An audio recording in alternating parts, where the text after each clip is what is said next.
OK.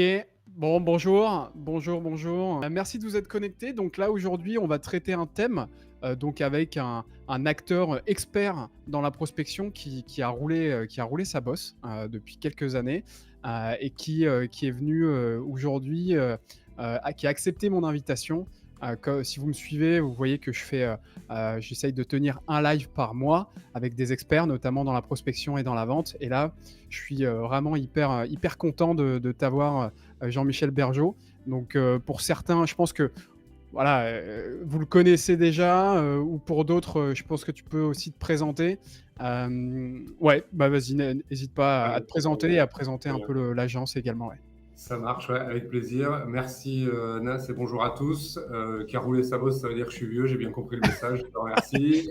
On va dire, Bonne allez, expérience. pour répondre toujours, je suis vieux dans la prospection, c'est ça, puisqu'on va parler de prospection. Donc en 2 mots, je m'appelle Jean-Michel et moi j'ai créé une boîte qui s'appelle Recom, qui est une agence de prospection externalisée en B2B. Et je l'ai créé il y a effectivement plus de 10 ans, presque 12 maintenant, donc on peut commencer à dire que j'ai roulé ma bosse. Voilà, Recom, c'est une agence de prospection, donc notre activité consiste simplement à prospecter pour le compte de nos clients, à générer des rendez-vous qualifiés. Nico, je te laisse te présenter. Voilà, bonjour à tous, moi c'est Nico. Du coup, je suis à la performance, comme il l'a dit. Avant, j'étais business developer au sein de Recom aussi. Donc, j'ai monté les échelons pour en arriver là. Et donc, je maîtrise vraiment bien la prospection, ou du moins, j'espère que je la maîtrise bien, puisque c'est mon poste maintenant. J'aide les business developers de la boîte à trouver de nouvelles méthodes, de nouvelles approches pour les standards, pour les téléphones portables, pour les objections et à les accompagner dans une amélioration continue. Je suis aussi sur ce poste-là avec Florian qui m'aide à gérer tout cet aspect-là sur toute la boîte. Et donc voilà, mon but c'est de les accompagner pour avoir le plus de rendez-vous possible pour nos clients et qu'ils soient le plus qualifiés possible aussi, parce que ça, on n'en parle pas assez, mais prendre des rendez-vous c'est bien, mais prendre des rendez-vous qualifiés comme on le fait, c'est mieux. Voilà. Super, super. Ouais. Bon, bah top. Bah, merci à vous deux. Et en fait, là, pendant ce live, on va avoir plusieurs thématiques, plusieurs sujets. On va voir les approches qui ne fonctionnent plus, notamment en prospection. Et justement, bah, j'aurais bien aimé avoir votre avis dessus, vous qui êtes voilà, expert sur la partie prospection. Je donnerai aussi mon avis si on a le temps. On parlera des stratégies qu'on parle aujourd'hui, outbound, inbound et allbound. Voilà, pour les anglicismes, on expliquera vraiment ce que c'est dans le détail et qu'est-ce qui fonctionne. On parlera également de la particularité du call calling, et pourquoi ça marche encore en fait, le call call, et quels sont les petits hacks ou les petites techniques vraiment à aborder sur le call call. Donc déjà, première question, j'aimerais bien avoir ton avis vraiment d'expert sur quels sont selon toi les principaux changements en termes de prospection qui rendent les approches classiques un peu moins efficaces, un peu moins efficaces qu'avant. Avant, on avait vraiment des approches qui étaient assez classiques. On appelait et voilà, on bourrinait comment dire, proposition de valeur, etc. Mais aujourd'hui, il y a beaucoup d'acteurs qui font de la prospection. Donc voilà, selon vous, quels sont les principaux changements qu'on voit actuellement comparé à il y a quelques années? Alors, c'est une question hyper vaste et en même temps pour laquelle je pense qu'il faut rentrer dans de la précision. Ça dépend un peu je pense que ça dépend ce qu'on entend par classique. Parce qu'il y a des grands classiques qui marchent toujours. Ok. Et puis, il y a des choses qu'on a vues apparaître dans les dernières années et qui marchent moins bien. Je m'explique, je prends 2 exemples. Les grands classiques qui marchent toujours. Euh, j'ai échangé la semaine dernière avec quelqu'un qui est responsable commercial régional pour une grande banque très connue, ok, Mmh. qui fait des tournées de porte à porte dans des zones d'entreprise pour faire de la prospection. Ok, ça Ok. m'a assis, n'en revenait pas. Et quand il m'a dit les résultats qu'ils obtenaient, c'est la magie, c'est-à-dire qu'en gros, bonjour, je suis le directeur régional de BNP Paribas, je sais que vous avez déjà une banque, est-ce qu'on peut en parler un peu parce que c'est bien d'en avoir une deuxième. Incroyable. Donc culture commerciale, super. Et donc il fait un truc qui existait dans les années 80. Ok, et ça marche. Donc des grands classiques qui marchent, il y en a encore et il y en aura toujours. Okay, Mmh. à condition d'avoir évidemment la bonne approche, le bon discours, la bonne problématique et de s'adresser à sa bonne cible. Mmh. Si ta question c'est ce qui marche plus, le mot, je pense, c'est bourrin. C'est-à-dire qu'avec l'automatisation et les capacités d'augmenter le volume de sollicitation, parce que ça a beaucoup évolué et ça a beaucoup augmenté. On est passé de un BizDev, il peut solliciter une bonne cinquantaine de personnes par jour, à un BizDev, s'il va fort, il peut solliciter 500 personnes par jour s'il veut, parce qu'on automatise beaucoup avec tout ce qui est, notamment tout ce qui est digital. Donc, le pendant de l'automatisation, c'est l'approche bourrine, c'est-à-dire j'envoie le même message sans réfléchir tout le temps à tout le monde, et ça ne marche plus. Pourquoi ? Parce que c'est allé très vite. On est passé de c'est pas possible à c'est possible, tout le monde en abuse et ça ne fonctionne plus. Pour illustrer ça, sur LinkedIn, on a été, nous, dans les toutes premières agences. Alors là, ça fait vraiment le vieux qui raconte les histoires de juste pour sa présentation initiale à NAS. On a été les premiers à utiliser des outils d'automatisation sur LinkedIn. Alors, on est en live sur LinkedIn, donc il ne faut pas le dire, évidemment, personne n'utilise d'outils d'automatisation sur LinkedIn. Mais on a été parmi les premiers des outils improbables. Hein. On avait trouvé un outil russe qui faisait ça, c'était génial. Et nos clients disaient, vous êtes des magiciens, vous savez automatiser le fait d'envoyer des messages à des gens sur LinkedIn. Et évidemment, ça marchait très bien, parce que comme ça ne se faisait très peu, c'était très différenciant et ça marchait très bien. Ouais. Je pense que 3 ans plus tard, nos clients ne nous demandaient plus « c'est incroyable, vous êtes des magiciens, comment vous faites ?» Ils nous disaient « vous utilisez Walaxy, vous ?» Oh, nous aussi. Voilà, ça est passé, mais c'est vraiment en 3 ans. Hein. En 3 ans, on est passé de « c'est incroyable de pouvoir automatiser » à « tout le monde le fait et tout le monde utilise en plus quasiment les mêmes outils ». La conséquence, c'est que ce n'est plus différenciant et on est tous habitués maintenant à recevoir 5, 10, 20 messages dans sa messagerie LinkedIn tous les jours, de gens qui font des approches. Et donc, ça a fait ce côté saturation qui fait que ça ne marche pas si on est encore bêtement dans le fait d'envoyer en masse un message inadapté. Ok, hyper intéressant. Ok, alors c'est en lien aussi avec ma deuxième question, c'est le fait de dire, aujourd'hui on parle beaucoup de outbound. Donc en fait l'outbound pour moi c'est faire de la chasse, donc c'est de sortir avec son fusil et d'aller chasser son gibier, mais vraiment c'est l'approche sortante. Alors que l'inbound c'est complètement différent. Moi je le compare à la pêche et c'est le fait d'aller jeter son filet et récolter les poissons, les différents poissons qu'on peut obtenir. Et là on parle de stratégie all-bound. All-bound, c'est un peu faire le mix des deux. Qu'est-ce qui fonctionne ? Est-ce que tu peux nous expliquer un peu la différence et qu'est-ce qui fonctionne en termes de prospection dans ces 3 différentes stratégies qui ont émergé voilà, il y a pas si longtemps finalement. Ok. Alors effectivement, ce qui fonctionne, bon, tout fonctionne en fonction des cas et des personnes, mais il y a vraiment des différences qui sont majeures et qu'il faut bien avoir en tête. D'abord, je vais enfoncer des portes ouvertes faciles en disant il y a une différence énorme entre l'inbound et l'outbound. Donc nous, on ne fait que de l'outbound. Okay, ouais. C'est notre prestation, notre activité, c'est de faire que de l'outbound. En revanche, pour nous, pour trouver des clients, bien sûr, on fait de l'inbound parce que ça marche aussi. On fait les deux, évidemment. Outbound, on va les chercher. Okay. Inbound, c'est un peu, c'est eux qui viennent à nous. Okay. Donc certes, on met des filets, on met des pièges, on met des appâts, on met des choses intéressantes qui attirent les clients, on montre un peu notre expertise, mais on les laisse venir à nous.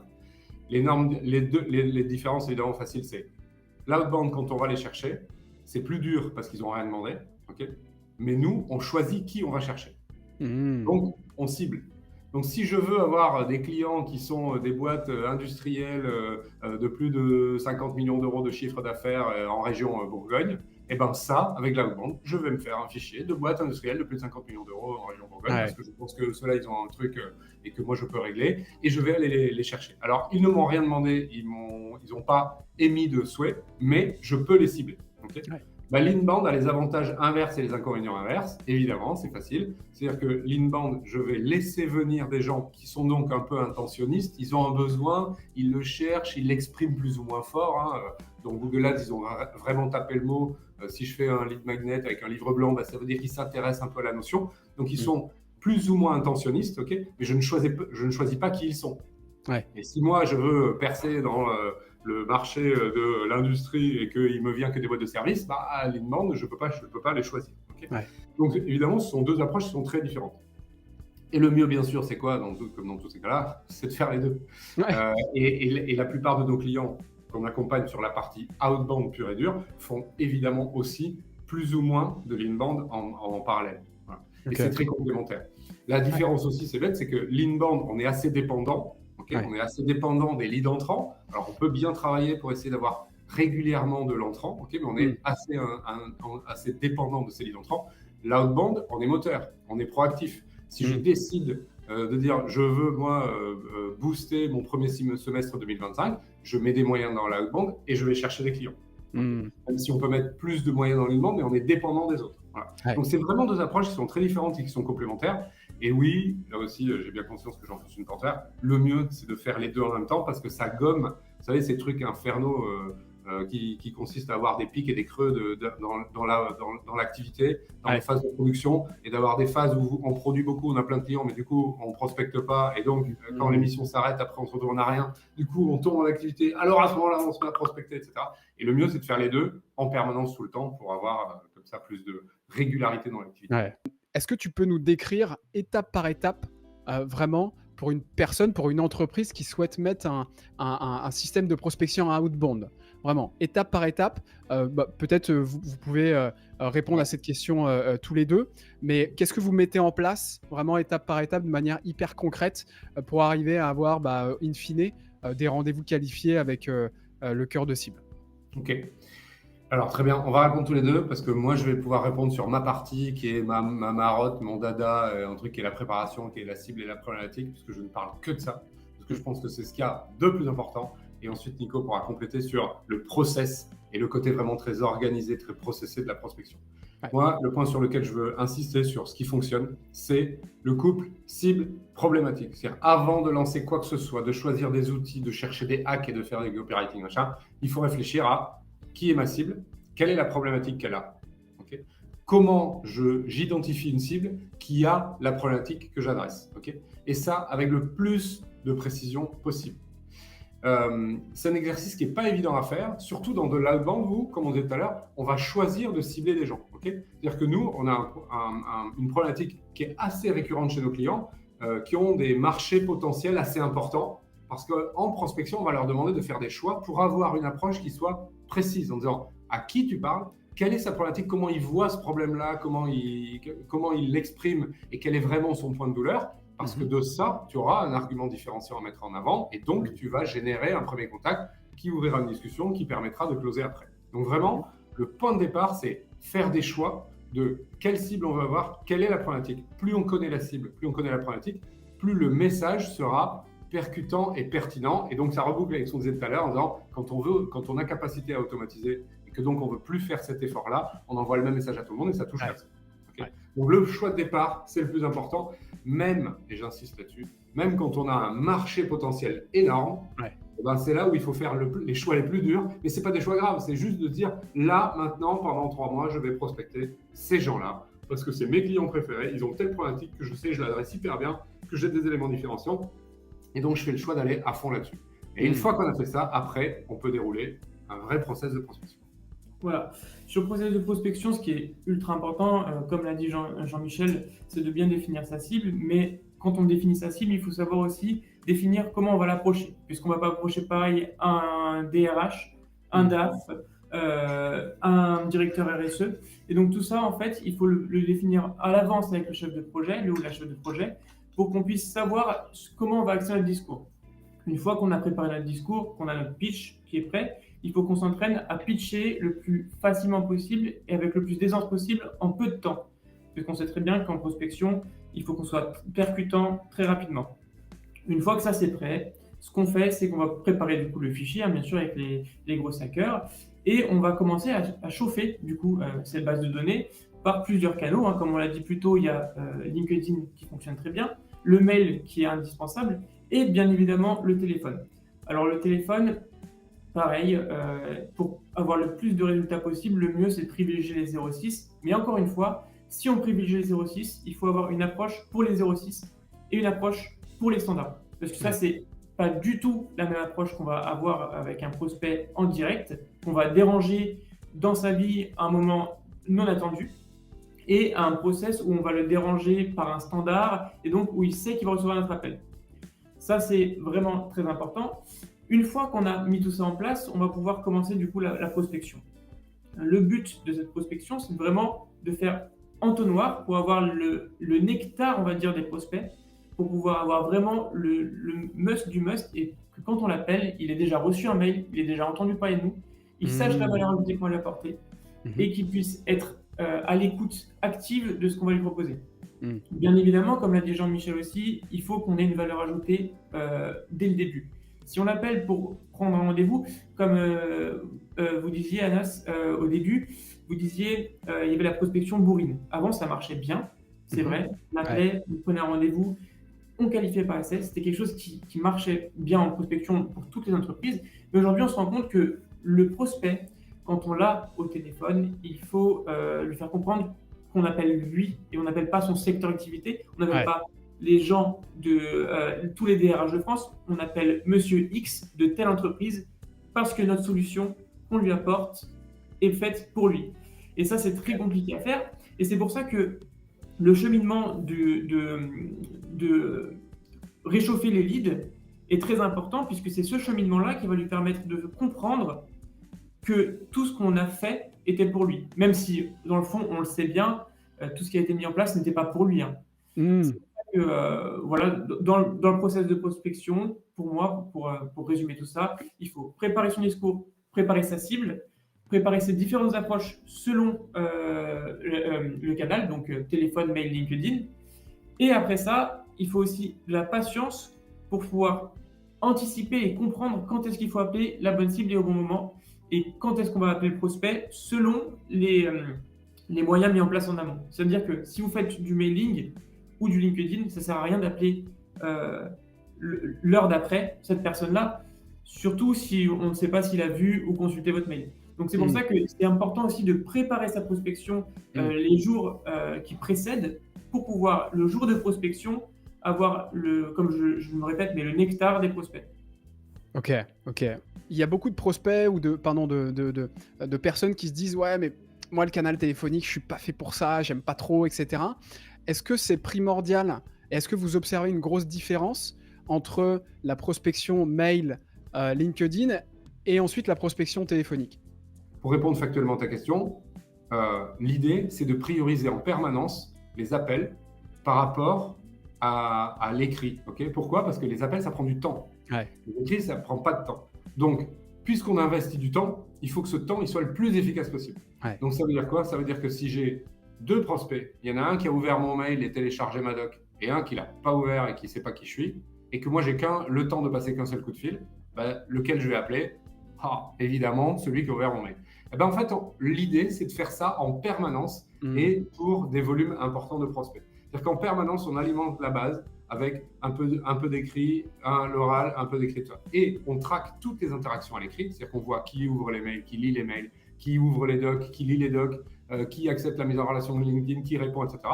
Pour prioriser ça, ce que Nico disait dans le nectar, en fait, nous, on a automatisé dans notre CRM une façon de prioriser en permanence les prospects en fonction de s'ils ont plus ou moins interagi, s'ils sont plus ou moins chauds. En fait, s'ils sont plus ou moins au courant de la valeur ajoutée que l'on a sur la problématique qu'ils ont probablement. Okay, ouais. Et en fait, c'est cette mécanique-là qui va fonctionner. Et après ça, les business développeurs, ils peuvent adapter ça à la cible, au moment, etc. Et là, il y a beaucoup de capacités d'adaptation qui rentrent en compte parce qu'en fait, il n'y a pas une séquence qui marche mieux que les autres. Il y a des séquences qui sont basées sur le principe de l'alternance des canaux, okay, et de la priorisation du temps au téléphone. Okay. Et pour répondre après à la dernière partie de ta question, pourquoi le téléphone? Et pour ceux qui disent « moi, le téléphone, c'est pas fait pour moi » et tout, là, il faut qu'ils se disent « malheureusement, tu as le droit de dire ça, mais tu n'as pas le droit de dire que ça marche pas parce que tu sais bien que le téléphone, ça marche. » 80%, 85% des rendez-vous que l'on prend sont pris par téléphone sur les dizaines de milliers de rendez-vous qu'on prend dans l'année pour nos clients. Okay, tu prends le même fichier, tu envoies une séquence de mails, tu prends 300, tu envoies une séquence de mails, si tout va bien, tu as 3 rendez-vous. Tu appelles derrière les gens qui ont reçu les mails mais qui n'ont pas répondu, tu vas faire 15 rendez-vous de plus. Okay, la proportion, c'est ça. Okay, donc, bien sûr, le contact humain au téléphone, il va générer des résultats que le mail seul ne générera jamais.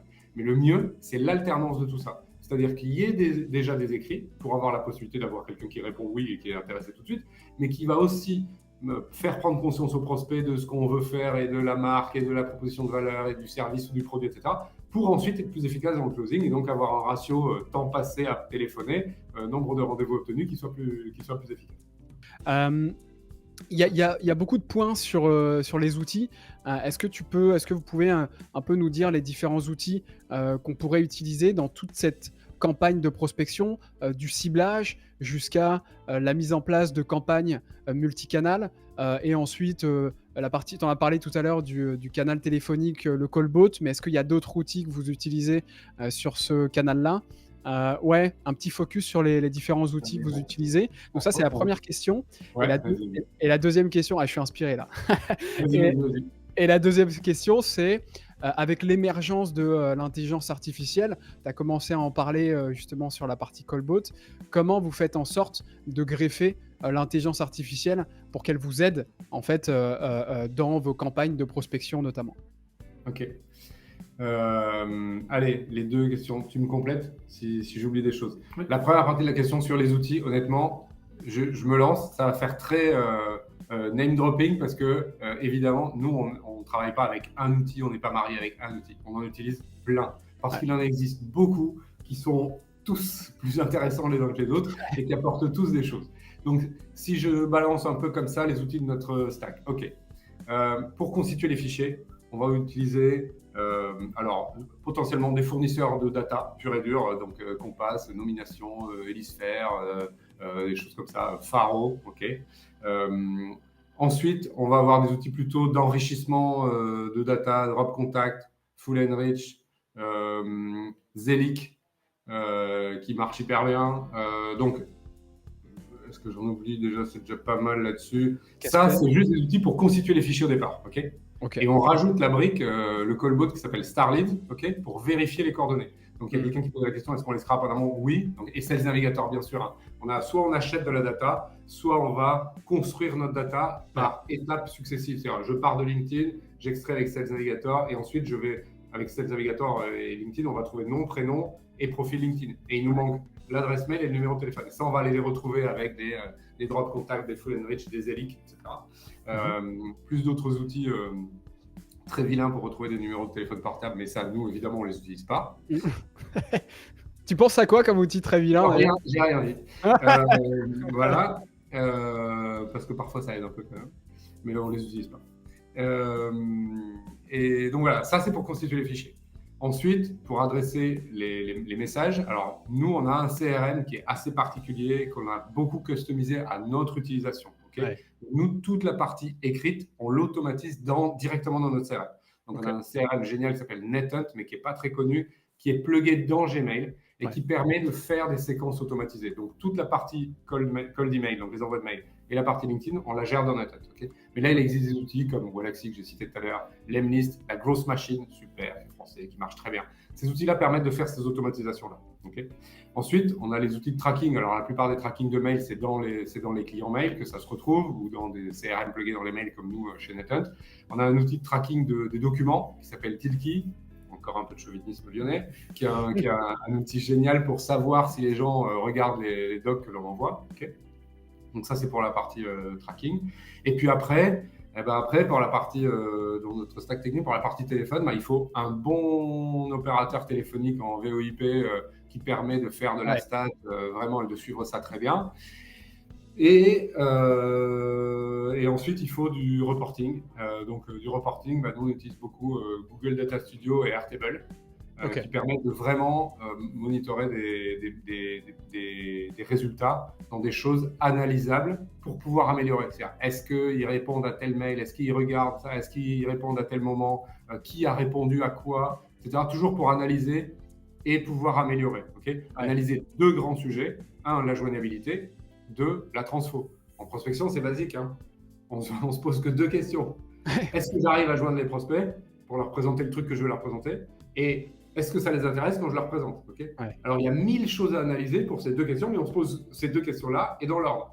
Il y a plein de choses à faire pour améliorer la joignabilité, pour arriver à mettre sous les yeux de mon prospect ma proposition de valeur.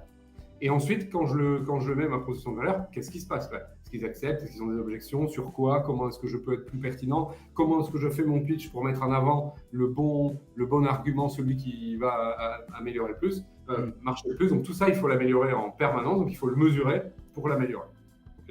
Donc D'accord. ça, globalement, j'ai balancé tous les noms de tous les outils qu'on utilise. Ouais.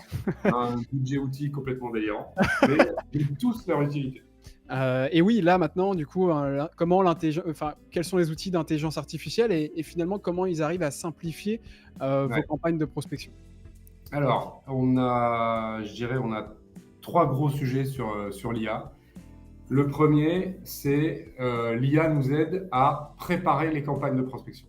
Préparer les campagnes de prospection, ça veut dire qu'on a une plateforme spécifique avec un ensemble de prompts qu'on a créés par rapport à notre expérience, etc., qui permet de sortir les éléments essentiels d'une campagne sur le ciblage, les problématiques, les réponses à ces problématiques, la valeur ajoutée, les pitchs et les messages écrits. Donc, on a une plateforme spécifique qui fonctionne avec ChatGPT, mais qui va nous permettre de partir de qui est le client, c'est-à-dire quelle est sa problématique, quelle est sa cible, et qui va pré-créer tous les éléments d'une campagne. Ok, si sa cible c'est ça, alors les problématiques c'est ça, les arguments différenciants c'est ça, les objections ce sera ça, les réponses à apporter c'est ça. Et en fait, ça donne quelque chose qui est très exhaustif. Okay, et de ça, nous ensuite, on va faire des choix, comme on disait tout à l'heure, pour amener vraiment les éléments qu'on va mettre en avant. Donc le premier, c'est dans cette phase de préparation, okay, des éléments très concrets de positionnement d'une campagne de prospection. Mmh. Ensuite, on a un deuxième truc, c'est qu'on a fait récemment, c'est Geoffrey qui a posté une vidéo là-dessus, qui l'a montré. On a fait un GPT, donc un petit ChatGPT spécifique, okay, qui a été prompté pour ça, pour s'entraîner à pitcher. Donc le GPT, on le fait à l'oral, tu sais, il y a une fonction à l'oral, là où tu peux parler, il répond à l'oral, le GPT, donc on a ça. Et on l'a fait pour que les BizDev s'entraînent à pitcher avant de pitcher les vrais prospects. Okay, et donc on a fait un GPT qui est hyper coriace, qui est le pire qui a jamais besoin de rien, qui a des objections sur tout et qui ne veut jamais prendre rendez-vous. Et là, on se casse les dents avec lui pour être pertinent, pour bien répondre, etc.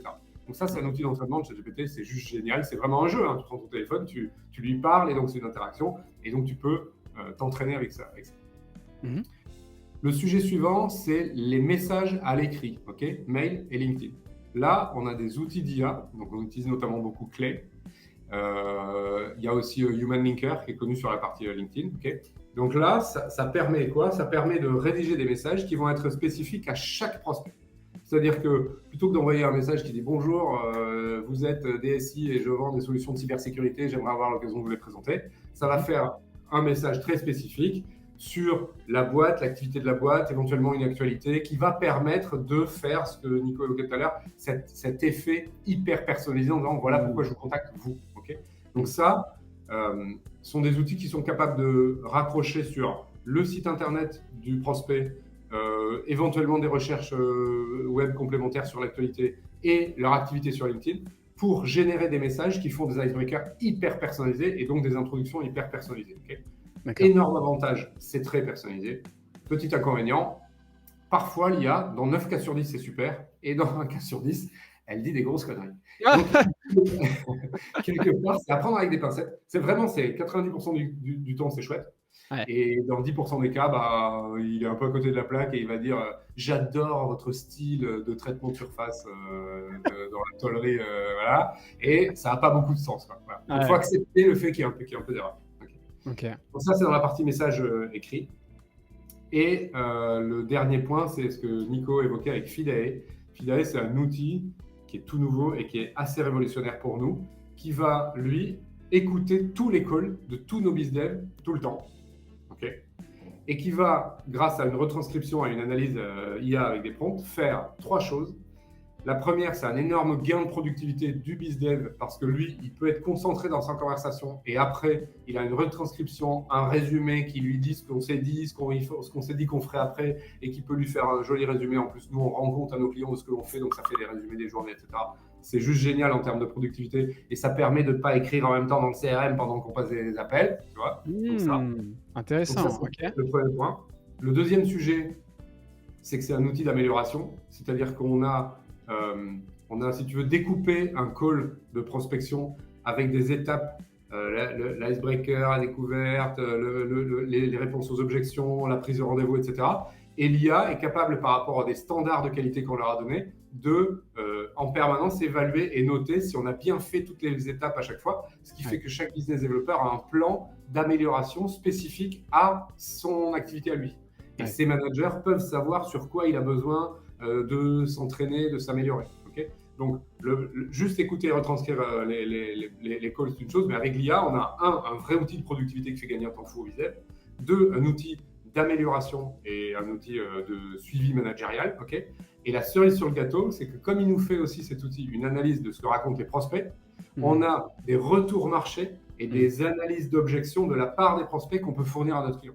Et on peut dire à notre client, bah vous, prospects, à 30%, et ils trouvent ça trop cher, à 43%, ils sont déjà équipés d'une solution équivalente, et à 27%, ils disent qu'ils n'ont pas besoin, ou des choses comme ça. Ok, on peut rentrer dans cette analyse. Donc là, vraiment, c'est vrai que c'est un peu, quand je dis c'est révolutionnaire, c'est trois sujets qui étaient trois sujets laborieux et qui passent d'un coup à trois sujets qui se traitent dans le claquement. Voilà. Donc l'IA, assez rapidement, parce que ça a un an et demi, elle est tout au long de notre parcours de prospection. D'accord, ok. Alors, si ça ne t'embête pas sur ce point-là, c'est comme Fidae, l'outil que l'on utilise, mais c'est aussi un client chez nous et qu'en ce moment, on lui fait une campagne de prise de rendez-vous. Je vais donc donner tes coordonnées à notre Bizdev. Lui, il m'appeler, il n'y a pas de souci, on prendra rendez-vous. Et tu me diras après s'il a bien pitch. Ok. Bah, ça marche. Alors du coup, bon bah parfait, hein, je pense qu'on a évoqué pas mal de sujets. Peut-être un dernier sujet où là pour le coup tu pourrais nous donner un peu de contenu dessus. C'est ok, une fois qu'on a mis en place toute la prospection, une fois qu'on a le rendez-vous finalement, on a fait la partie ciblage, la partie discours, la partie quels canaux utiliser, et on a eu une invitation acceptée sur son agenda finalement. Bah, comment on fait pour gérer derrière, tu vois? Comment ton client il fait pour accueillir le rendez-vous, quelles sont les différentes étapes? Est-ce que tu peux nous donner des conseils sur ce point de vue-là, qui ont pour but justement de signer un client derrière, et surtout bah, de rentabiliser toutes les actions de prospection qui ont été menées en amont. Donc voilà, de l'étape du rendez-vous jusqu'à la signature, quels sont les différents conseils que tu peux nous donner? Alors, pour ça, déjà, je reviendrai juste sur ce que tu as dit plus tôt quand tu parlais de la personne qui ne voulait pas passer de coup de téléphone pour la prospection. Ça, typiquement, on voit que l'humain est ultra important pour la prise de rendez-vous et pour que ça se passe bien après avec votre client. C'est que si on l'a au téléphone, le prospect, on arrive à identifier vraiment ce dont il a besoin, ce dont il a peur et toutes les questions qu'il pourrait avoir. Et donc, en fait, de créer un lien par téléphone, ça permet d'éviter au maximum aussi les no-shows, parce que les no-shows, c'est quelque chose qui existe, hein. Il ne faut pas se mentir, ça existe, mais si le rendez-vous est bien préparé, on limite vraiment le no-show.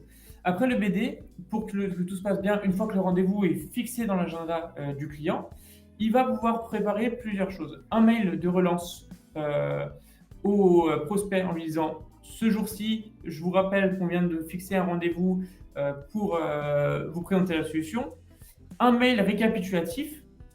Il peut aussi passer par un canal SMS, donc prévoir un SMS de rappel 24 heures avant le rendez-vous, ou même 3 ou 4 heures avant, pour éviter le no-show. Et Fidae, comme on expliqué tout à l'heure, va permettre au business développeur de faire un résumé ultra précis de tout ce qui s'est dit dans l'appel, et donc permettre au client de se préparer en amont à la rencontre avec le prospect. Cette préparation-là, en fait, Fidae va permettre de retranscrire toutes les questions qui ont été posées par le prospect, toutes les réponses qui ont été apportées par le business développeur, et donc va pouvoir axer son discours pendant son échange commercial avec le prospect selon ce qui a été évoqué pendant l'appel. Ça permet une chose, ça permet déjà de cibler déjà les besoins du prospect dès le début de l'appel, ou dès le début de la rencontre, et ça permet aussi de montrer au prospect que c'est ultra personnalisé et qu'on a pris le temps de regarder et de se renseigner sur ses besoins. Puisque la personne qui va avoir le téléphone ne sera pas la même personne que celle qui va rencontrer. Donc, en fait, tout ce processus entre le rendez-vous pris et le rendez-vous effectué, il est très important. C'est pour ça qu'on a un bon suivi, nous, chez Recom, du BizDev, pour qu'il n'y ait aucune perte d'information, une bonne retranscription et un bon reporting. Et en plus de ça, nous, on peut, pour les néophytes, on va dire, de la prise de rendez-vous, les accompagner sur les bonnes méthodes pour booker les rendez-vous et apporter un closing. Je ne sais pas si j'ai répondu à toute la question ou s'il manque des éléments. Si, alors tu as répondu à la question sur le fait vraiment d'avoir le rendez-vous, à travers un rappel. Ma question, c'est vraiment, comment on fait du rendez-vous jusqu'à la signature à arriver à déclencher l'acte d'achat envers son prospect, quoi. C'est difficile et ce que tu évoques là, on le rencontre tous dans notre métier et même dans les boîtes en interne, c'est on va dire, le fameux désalignement entre market et commerce et market et sales. Ouais. Si c'est pas bien cohérent, et ce que tu viens d'évoquer, c'est exactement ça, c'est quand c'est pas bien cohérent, en fait, ça marche pas. C'est-à-dire que si tu as pris un rendez-vous pour écouter un prospect, découvrir ses besoins et lui adapter une proposition, et qu'en fait le rendez-vous il est fait d'une présentation descendante, en disant je te passe mes slides et puis terminé, ça marchera pas parce que c'est pas ce qui était prévu et c'était pas l'attente du prospect. Ouais. Donc l'important c'est que ce soit cohérent. Et pour que ce soit cohérent, quand on est au sein d'une boîte, il faut que qu'on se parle, ok, et qu'on sache exactement et qu'il y ait le moins de déperdition d'infos, comme on disait tout à l'heure, avec des outils ou avec des conversations humaines. On a juste le droit de se parler entre celui qui a pris rendez-vous et celui qui va le faire. C'est quand même le mieux, et de se dire du ressenti, du contexte, etc. Et quand on est dans nos cas à nous, toi et nous, prestataires externes, en fait, il faut apporter encore plus de soins à ce truc-là, encore plus de soins sur, voilà, j'ai pris rendez-vous avec telle personne, il a dit ça, lui, il était pressé sur ce point-là, mais il y a ça qui l'intéressait. Et toutes ces infos-là, elles sont hyper importantes pour faire le lien, en fait, la suite. Parce qu'il n'y a rien de plus désagréable, on a tous été dans cette situation-là, d'être prospecté, de parler à quelqu'un et de dire ah ouais, c'est intéressant, je veux en savoir plus. Il te cale un rendez-vous avec l'autre et l'autre, il repart de zéro, il ne s'est pas quitté, il ne sait pas du tout ce qu'il s'est dit avant. Et c'est insupportable. Donc, il y a du suivi et de la qualité de suivi qui est hyper importante. Il y a des trop nombreux cas de beaucoup d'énergie ont été apportées à la génération des rendez-vous. Et puis finalement, les rendez-vous sont maltraités, on va dire au sens large, ou traités un peu rapido ou pas très bien, etc. Et qui fait que le closing n'est pas bon. Et ça, c'est un vrai sujet. Nous, quand on est prestataire comme ça et qu'on se casse la tête à prendre des rendez-vous et qu'on prouve à notre client, regarde, on est bon, on arrive à prendre des rendez-vous, s'il ne les close pas derrière, c'est vrai que c'est hyper frustrant. Mais dans une boîte en interne, c'est la même chose. Au final, il faut trouver des nouveaux clients et c'est ça l'objectif. Et donc, c'est vraiment le suivi. C'est hyper important qu'il y ait le suivi qualitatif le plus possible et que ce soit bien cohérent. Et toujours dans l'idée de la personnalisation. Nous, je trouve par exemple que à un moment, on était arrivé à une certaine relation un peu trop industrialisée avec nos clients parce qu'on a des offres, nous, un peu sur étagère. On a une offre qui est la prospection, le business développeur, il travaille pour vous 1 jour par semaine ou 2 jours par semaine, point, il y a un prix fixe, c'est clair, voilà, c'est forfaitaire, il n'y a pas d'engagement, etc.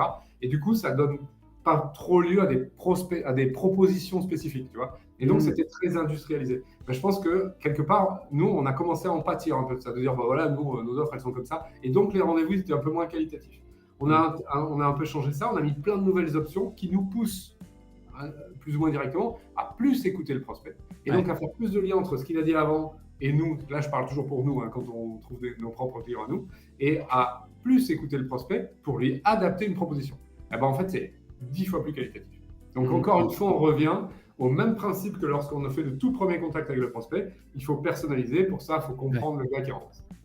D'accord, ok. Ouais, super. Ok, je crois qu'on est bon. Merci à tous de nous avoir écoutés.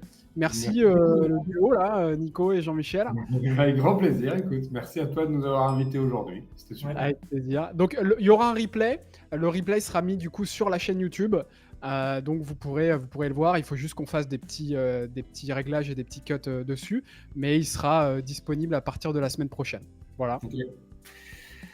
Merci à tous. Merci beaucoup. Merci beaucoup. Bonne journée.